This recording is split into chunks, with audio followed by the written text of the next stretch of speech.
نجي للأطفال معرضين للكز. اي نعم، الأطفال معرضين للكز لما بيكونوا بحالة ستريس نفسي أو جسدي.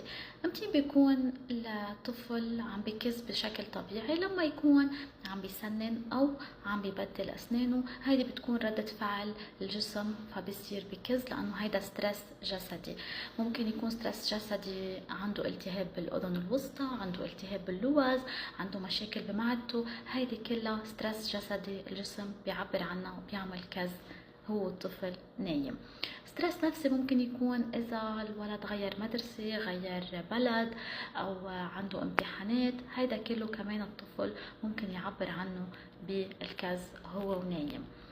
نعتبر الكز طبيعي وما بنتدخل كأطباء أسنان لما بيكون وقتي، يعني إذا نتيجة تسنين أو نتيجة مرض معين ليروح، يعني إذا التهاب بالأذن